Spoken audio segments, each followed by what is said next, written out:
രാത്രി എത്രയൊക്കെ ഇടിവെട്ടി മഴ പെയ്താലും പകലടിക്കുന്ന വെയിലിന് ഒരു കുറവുമില്ല, നല്ല ചൂട്. അങ്ങനെ ഇന്നത്തെ കച്ചവടം 3 മണിയാകുമ്പോഴേക്കും വേഗം കഴിഞ്ഞപ്പോഴേക്കും പലചരക്കടയിലെ പൈസയും കൊടുത്ത് നാളെ വീണ്ടും ചായ റീസ്റ്റാർട്ട് ചെയ്യാന്ന് വിചാരിച്ച് ഒരു മണ്ണെണ്ണ സ്റ്റവ് വാങ്ങിക്കാൻ വേണ്ടി VVRലോട്ട് പോയി.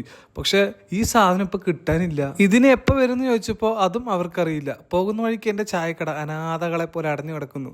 അത് കഴിഞ്ഞ് വേറെ കടയിൽ പോയപ്പോൾ അവിടെയും ഇല്ല സാധനം. അങ്ങനെ ചായന്റെ കാര്യത്തിൽ തീരുമാനമായി. അപ്പൊ പിന്നെ ഇവിടുത്തെ പണിയൊക്കെ കഴിഞ്ഞു. ഇനി നേരെ വീട്ടിലോട്ട് പോകുന്ന വഴിക്ക് നല്ല ചൂട് സഹിക്കാൻ പറ്റില്ല. തണുക്കാൻ വേണ്ടിട്ട് നീ കുടിച്ചാലോ നമുക്ക്. വടക്കഞ്ചേരിയിൽ ഈ അടുത്തായിട്ട് തുടങ്ങിയൊരു കാഫയാണ്. ഇവിടേക്ക് വരാൻ ഒരു കാരണമുണ്ട്. എന്താണെന്ന് അറിയോ? ഈ ഒരു ഐറ്റം തന്നെ. Yes, cocktail. നമ്മുടെ വടക്കഞ്ചേരിയിൽ ഇത് ആദ്യമായിട്ടാണ്. പപ്പായയും ക്യാരറ്റും തമ്മിലൊരു മിശ്രിതമാണ് ഇത്. പക്ഷേ പല കടക്കാരും ഇതിൽ പല പൊടിക്കൈകളും ചേർത്തുകൊണ്ട് ഓരോ കടയിലും ഓരോ ടേസ്റ്റ് ആയിരിക്കും.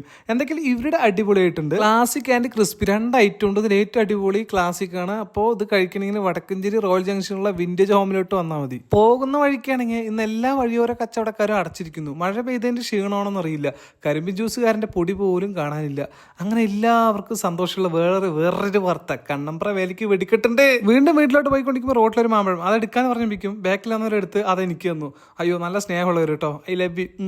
അങ്ങനെ വീടെത്താറാകുമ്പോഴേക്കും നമ്മുടെ നൗഫലിന്റെ പപ്പ ഒരു 10-40 കിലോ വരുന്ന സ്രാവിനും പൊക്കിക്കൊണ്ടിരിക്കണു. ആഹാ. അങ്ങനെ ഞങ്ങളുടെ നാട്ടില് പുതിയൊരു ചായക്കട കൂടി വരുന്നു. അങ്ങനെ വലിയൊരു മാർക്കറ്റായി മാറട്ടെ ഇത്. വീണ്ടും അടുത്ത വീഡിയോയിൽ കാണാം. Okay, by.